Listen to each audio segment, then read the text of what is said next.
Hey everybody, and welcome back to the Always Bayern Chelsea show. This right here is a special video edition episode. It's going to be part of kind of a season wrap up for the 2024-2025 season for Bayern Munich here. Of course, we still have the Club World Cup, which Jim and I are going to, if you didn't already know. So we're going to be heading to Cincinnati for that opening match for Bayern Munich against Auckland City. We'll provide you all the coverage you need for the entire Club World Cup, but this video right here is going to be looking at the 2024-2025 season in terms of Bundesliga, Champions League, and DFB Pokal. So I mentioned this is a video episode. Please subscribe to the Always Bayern Chelsea YouTube channel to stay up to date, to join this community, growing community of football fans.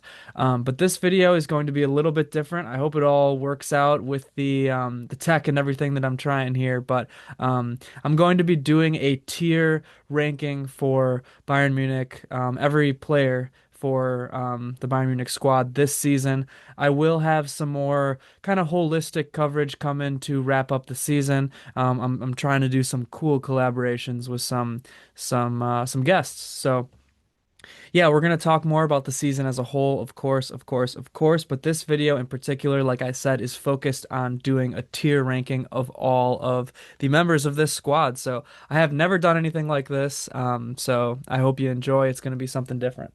All right, so we got the setup going here. I'm thinking it's looking all right. It looks like it does from my end. So why don't we go ahead and get started? If you can see here, we got the tiers for the entire Bayern Munich squad, all the players under here. The tiers are MVP, and I've decided I'm only going to allocate one player to the MVP slot. I mean, most valuable player. That's kind of what you should do, I think, if you're going based off of the actual definition of it.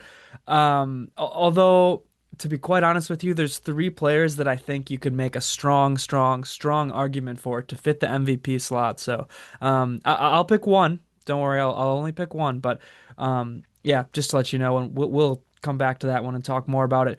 Top, I mean, that tier kind of, these all speak for themselves, but top obviously is really good to me, is really a great season from this player or these players. Good is just solid. You had a good, solid season. Mid is uh maybe some ups, some downs, and flop is, for whatever reason, maybe you didn't get playing time, maybe you were a highly touted transfer, and just whatever injuries, anything, any number of circumstances could lead to you being a flop here. And obviously, these are all professional football players. I'm not trying to degrade anyone or anything, but I'm just going to try to rate people strictly off of this season here, 2024, 2025. So let's jump into it. I feel like I've talked a lot. Let's get into the meat and potatoes of this episode, probably what you came for. So I'm going to start with keepers. I think I'm going to start with keepers in this section, maybe work our way up to defense, midfielders, attackers, to try to, I don't know, separate it in some sort of a way that makes sense. So let's go with flop. First, I guess I gave it away a little bit maybe, but let's go with Sven Ulreich here for keepers. I think I'm gonna put him at flop. I mean, that sounds kind of unfair, but Sven just has been dealing with a lot this season, personal issues, injuries. So he really didn't play much. When he did play, I think only like one or two matches. I'm thinking that Dinamo Zagreb match, and maybe like one or two Bundesliga matches. He was fine, but I'm just considering him a flop because he wasn't really with the team much and hardly played at all. Next, Daniel Peretz, I'm also putting in that flop category, which is maybe a little bit harsh, but Peretz really had a couple opportunities early in the year to step up when Neuer went down injured, and he really didn't take advantage of those opportunities. He wasn't horrible by any means, but he really just didn't step up like you kind of hoped he would have if you were a Bayern Munich fan. So those two keepers I'm putting in the flop category. Next, let's go to Jonas Erbig. I am going to put Erbig in the good category. Erbig obviously came over to Bayern Munich in the middle of the season, and yeah, he was good. In that winter transfer window came over and he was good. He got a lot more playing time than I think anybody would have expected him to. He really stepped up and filled Neuer's shoes as best he could when Neuer did go down with that calf injury in the Champions League.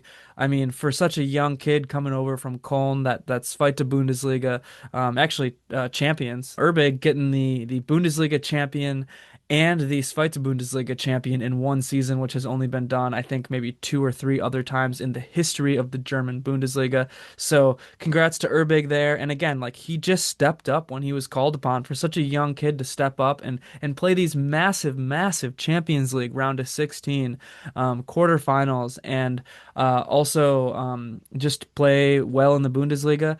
He wasn't perfect necessarily, Urbig. He certainly had some mistakes. And similar to Neuer, actually, Urbig plays kind of an aggressive style, which is very beneficial to Bayern Munich as a team. But it just means when he makes mistakes, they oftentimes will lead to goals, similar really to the rest of the defense for Bayern Munich. But yeah, overall, super pleased with Urbig. And I'm going to move on to Neuer now, and I'm also going to put Neuer in the good category. Similar for Neuer, like he was solid. Obviously, he was injured a lot, as we talked about. But Neuer, I think, had a good, solid season. Obviously, he's not the Manuel Neuer of old, where you could put him in that MVP category or just top world-class performances like every week. Neuer had a few mistakes. The biggest one being that red card in the DFB Pokal, which really led to Bayern Munich getting bounced from that competition, the German Cup. But Neuer overall had a good season, I think. And while he is clearly getting older, Neuer is still better than your average keeper, in my opinion. I mean, he even showed up with a few like vintage Neuer performances in there, so I'm happy with rating Neuer in the good category. Next up, I want to go to defenders, and I'm going to start here with Rafa Guerreiro. I'm putting Guerreiro in the mid category. It certainly wasn't a bad year from Guerreiro at all. He was solid in really the clearest definition of the word. Rafa Guerreiro was solid. I think he has become a bit of a defensive liability when he has to play left back, but he really was just that Swiss Army knife kind of jack of all trades player and was able to play, midfield, the 10, left back. He played left wing under Tuchel. I don't think Company ever used him as a wing this year, but yeah, overall Guerrero was just solid, and he's just kind of a nice depth squad guy, but overall mid. He wasn't, a massive factor in this team's success, and like I said, he did come with some defensive mistakes. I'm also going to put Hiroki Ito in the mid category, and just quite frankly, Ito was injured for most of the season, so you really didn't get a good look at the guy. And the couple matches that he did play, I think he was solid. But just the fact that he, yeah, broke his foot multiple times, it really led to him not playing much at all. So I feel like I kind of have to put him in the mid category, even though I think he did do fine when he played. Ito being able to slot in at that left back, played for an injured Davies at times. And also, Ito could play some center back, but we didn't really see him at center back at all this season.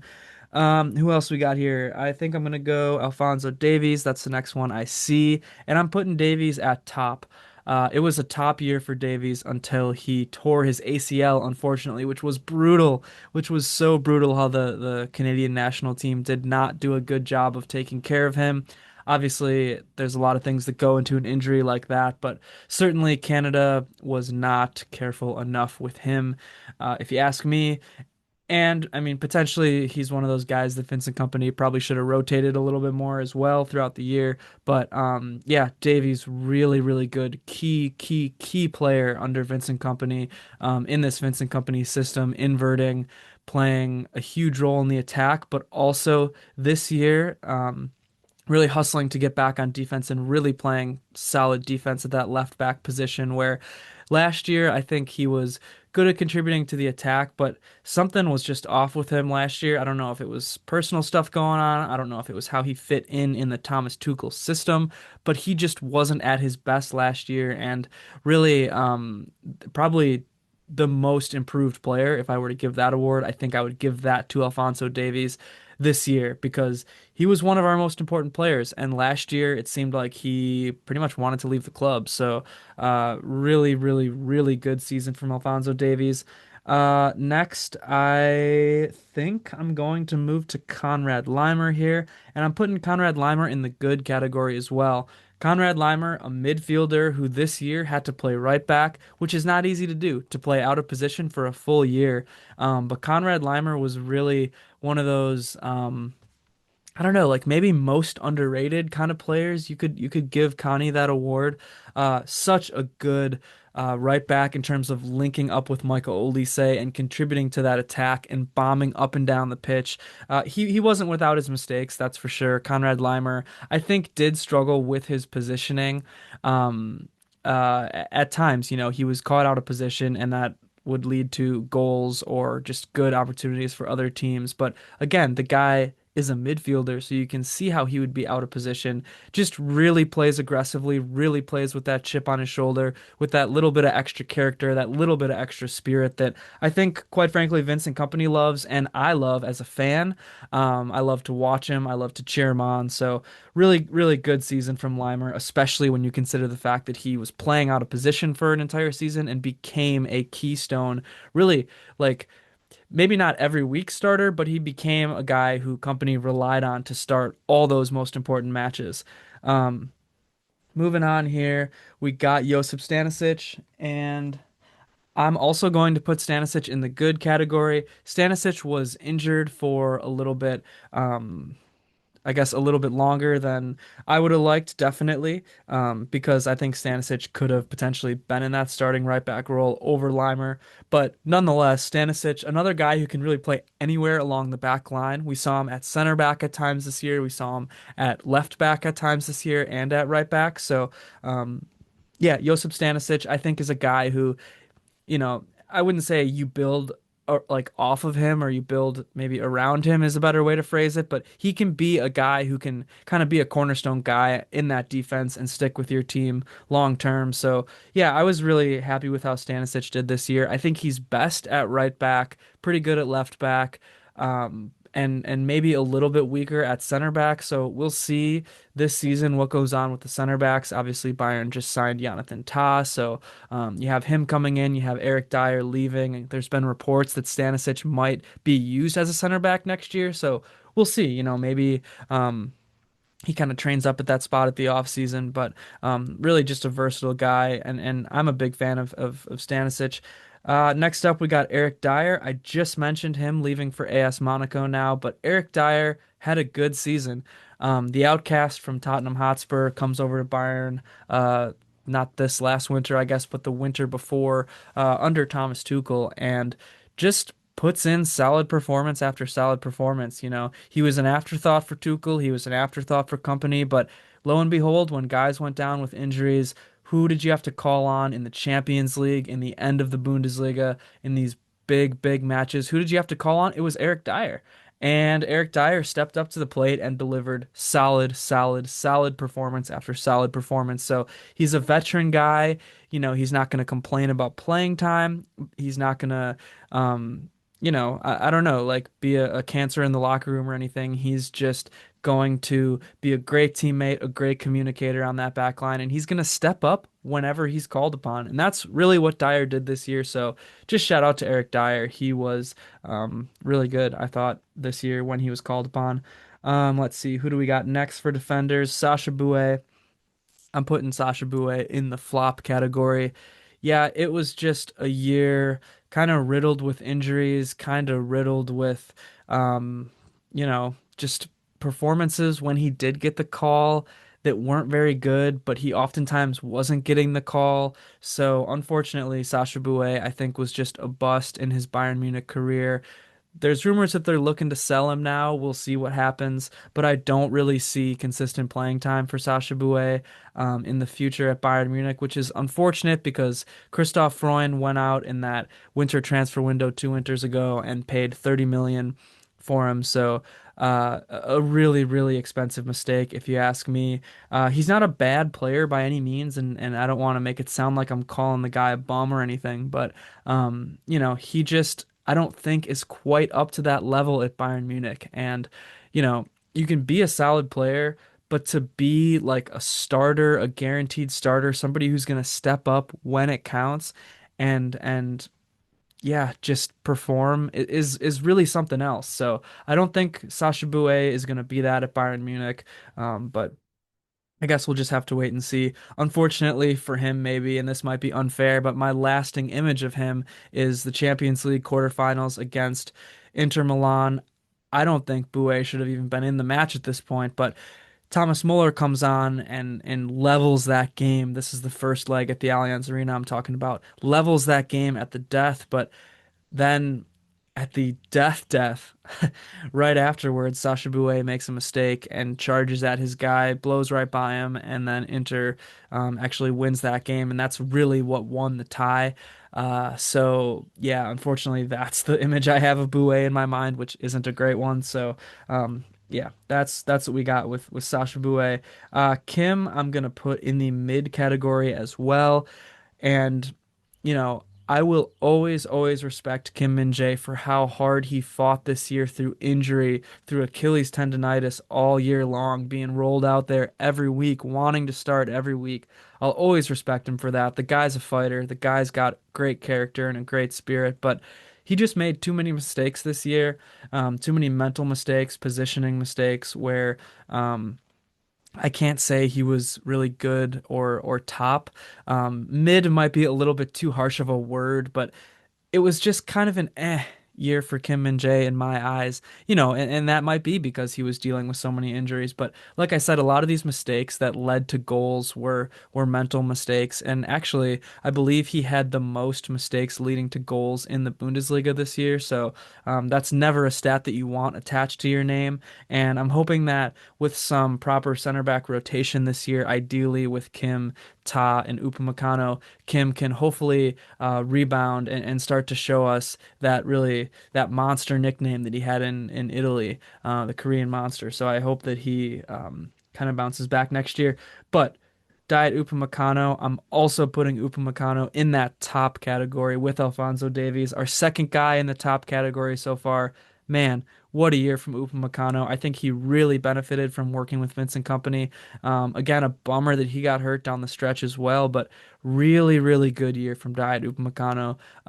Whereas last year and the year before, you saw him making mistakes in key moments too, just like Kim. But this year, Upamecano really stepped up and asserted himself as a leader on that back line. I think Upamecano is the guy that you build your defense around now. I guess along with Alphonso Davies, I think those two are really the cornerstone guys in your defense, and I feel comfortable building a defense around those two. So really good job, Upamecano. If Davies wasn't the most improved player this year, you could really put Upamecano in that category as well. All right, moving on to the midfield now. And I know Bayern has a lot of players who are like technically midfielders, but like attacking midfielders, for example. I'm gonna, I think, leave those guys out of this part and then just put them in the, I guess, attackers group. So why don't we start off here with Alexander Pavlovich? I'm gonna give Pavlovich a good ranking. Pavlovich, had a year again, kind of where he was just injured or ill a lot. But I should say he got off to a really good start. I mean, I feel like I say this every once in a while, so you might have heard me say it, but Vincent Company called Alexander Pavlovich the best player on this team. In the beginning of the year when he went down with that collarbone injury. So that just showed how good of a start Pavlovich had. Afterwards, he kind of had not quite a sophomore slump, but he was really just never the same player as he was in the beginning of the year when he was trying to come back from injury. I think he was rushed back. I think he came back too fast from that broken collarbone, wasn't able to be as physical as you would have liked in that midfield. But still showed some solid performances kind of down the stretch, but again, he just never made it back to how good he was at the beginning of the year. All in all, a good season from Pavlovich, but I'm sure he's probably a little bit disappointed with the injuries, with the illnesses, because he was really on the trajectory to be a top player, and he still very well can get there next year or whenever. But as of right now, I'm just gonna leave him in that good category.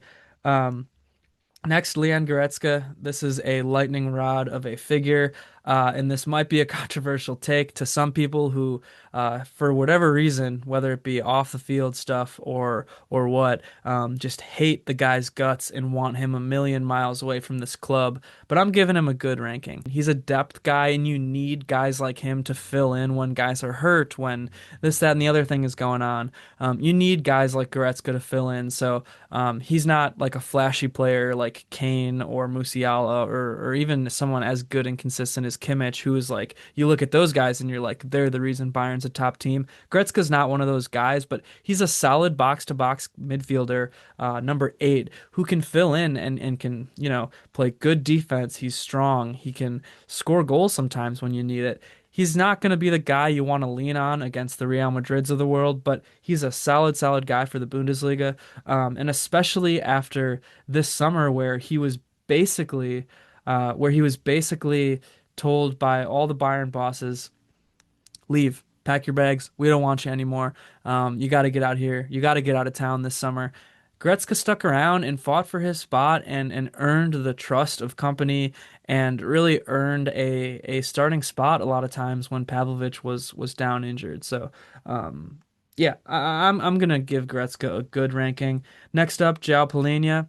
I'm putting Palhinha in the mid category. You could arguably say he's a flop based off of how touted of a figure he was in the transfer market. Thomas Tuchel promised him that he would come to Bayern Munich. That deal fell apart at the 11th hour.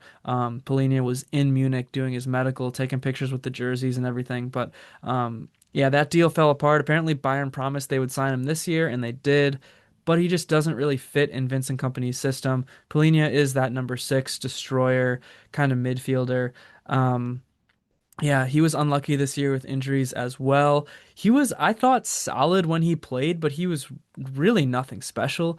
So, I'm not going to label him a straight up flop, but I am going to say he was mid. I'm going to say he wasn't great this year by any means, and he really just doesn't fit into Company's system, which is unfortunate because he seems like a really good guy. He seems like he really wants to fight for his spot, and maybe next year, by some stroke of luck, things will turn around for him.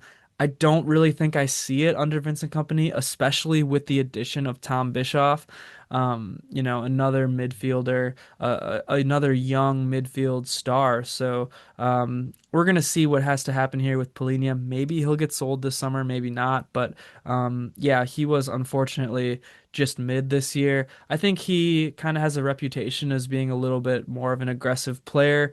So I think, for example, there was that red card against Bochum. I think the refs kind of treated him unfairly at some points during the year, but yeah, overall just really wasn't good enough for what you paid. I mean, Bayern paid 50 million euros for the guy, and he sat on the bench most of the season, let's be honest. So, yeah, I'm gonna give Polina mid.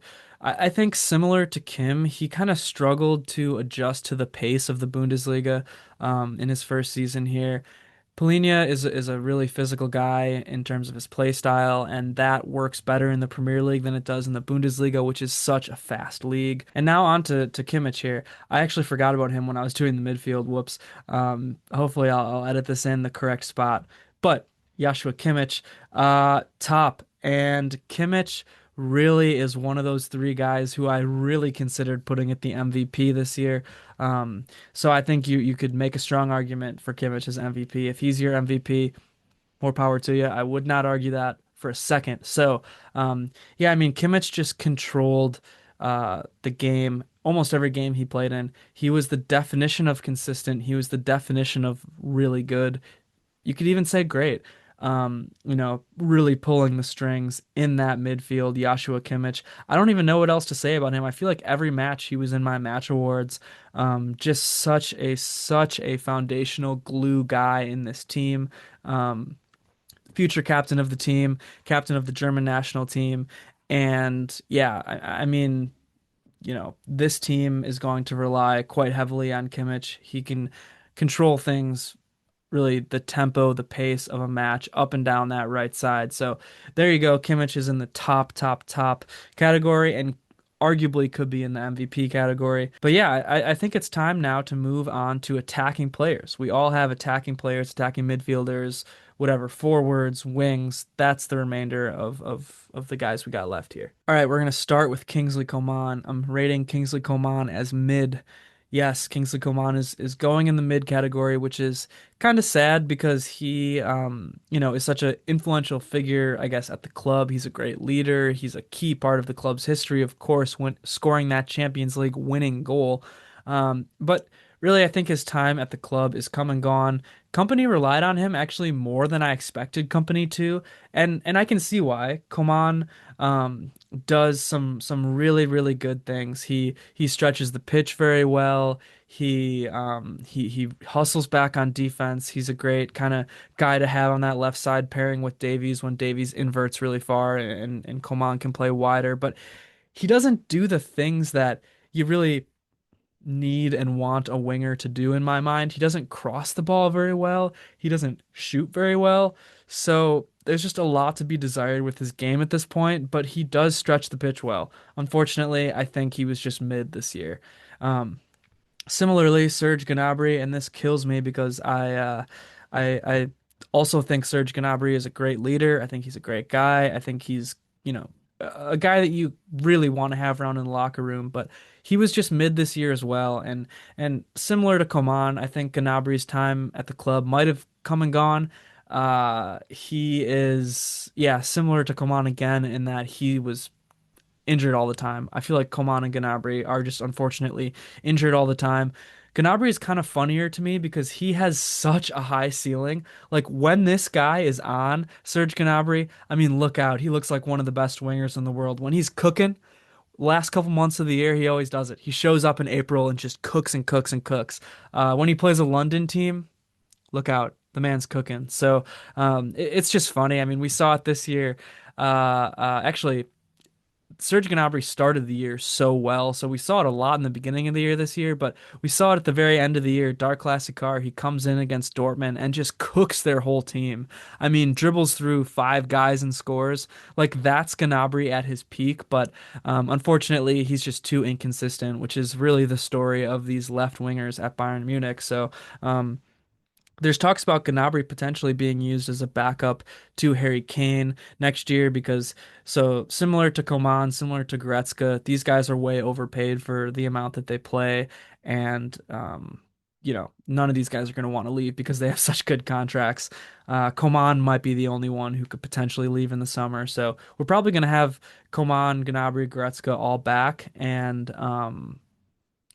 it could be interesting to see Gnabry as a backup to Kane. I will say you might as well find some sort of a role for him if he's not going to be a starting left winger. Leroy Sané, again, another lightning rod of a guy. I'm putting Sané at good. I thought he had a good season, while certainly inconsistent, just like Coman and Gnabry. I thought Sané was a little bit better than these two this year.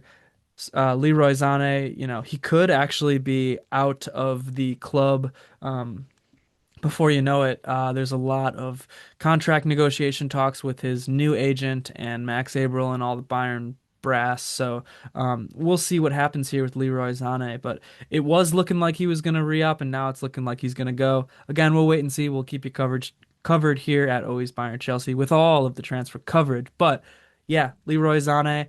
I'm just putting him at good. I thought he was solid this year, and a lot of people might get mad at me for that.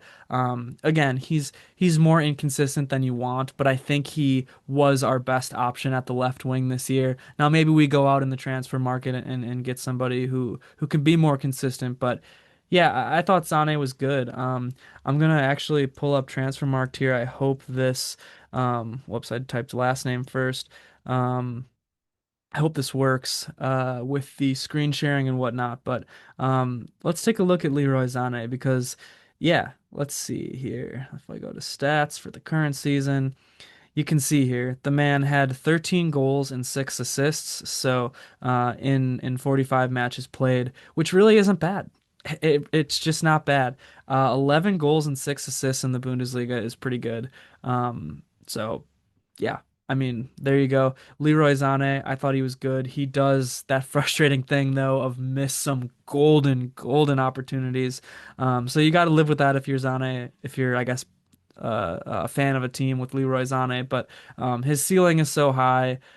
yeah, I think he's worth keeping around because I think he was good. Okay, Thomas Muller, also good. Thomas Muller,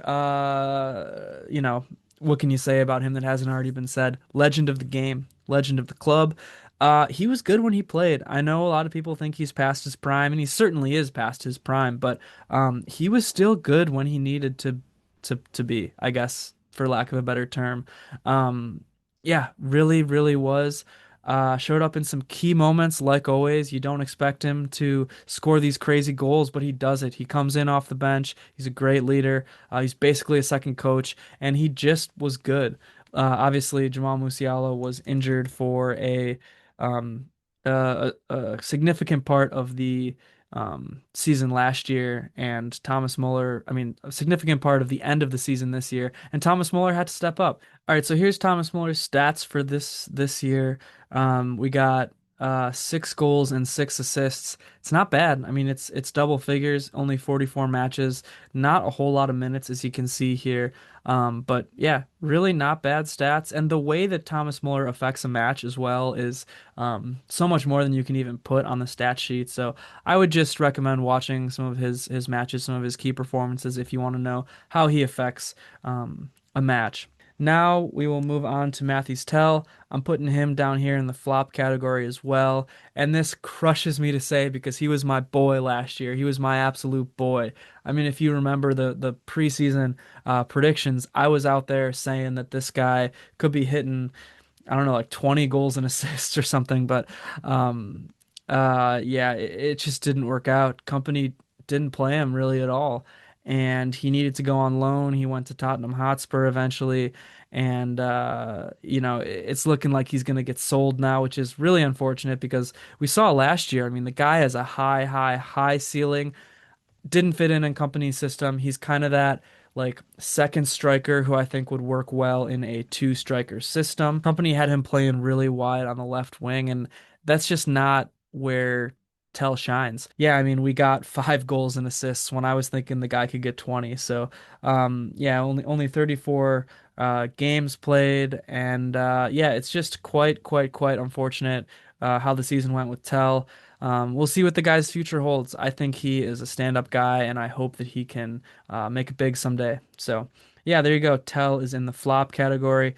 Now let's move on to Jamal Musiala. Jamal Musiala, I'm going to put Musiala in the top category as well. Obviously, dealt with injuries at the end of the year. Hey, this seems like it's a common theme. I guess almost every player on Bayern was injured at some point or the other, but that's just how it goes, it seems, with Bayern Munich these days. Down the stretch, everybody's injured. But yeah, Jamal Musiala is a wonder kid. He's a magician. He is the guy that you build your team around, and Bayern clearly did that with the contract they offered him, kind of giving him everything he wants, letting him play the 10 whenever he wants.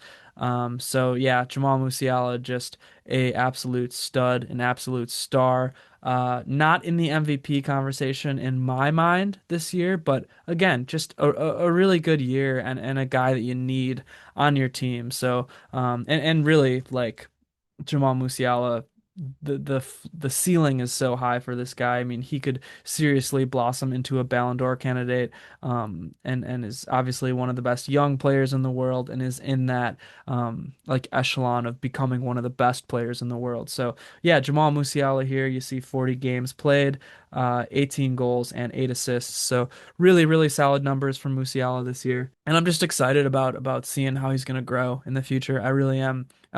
Next up, Michael Olise, the third guy who you could put in that MVP category in my mind. If Olise is your MVP, again, same with Kimmich. I'm not going to argue that at all. But I am going to put Michael Olise in the top category. Really, really great season from Michael Olise. Unexpected, maybe. I mean, you thought he'd be good. You could say you thought he'd be great, but he really was one of the better players in the world. Definitely one of the best players in the Bundesliga, but I think one of the best players in the world.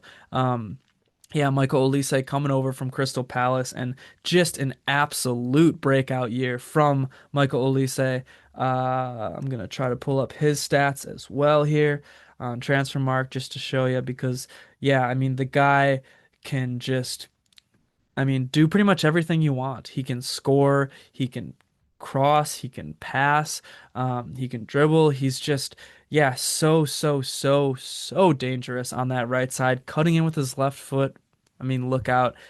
You see these stats. I mean, these are just bonkers, especially for a guy coming over from another league. Like, he has to learn the culture, he has to learn the league, he has to learn how to like uproot his life over in England and come over to Germany and to do this is totally insane. 21 assists and 17 goals. I mean, this guy is a no doubt starter on one of the best teams in the world. Michael Olise, I mean, really just take a bow. You are truly one of the best players in the world. So, awesome season from Michael Olise. And finally, I think at this point you know who my MVP is. Yeah, it's Harry Kane. Um, Harry Kane is, in my mind, the best striker in the world. I think, I oftentimes call him the best player in the world, and the guy puts up astronomical numbers every single year. He's done it for a decade.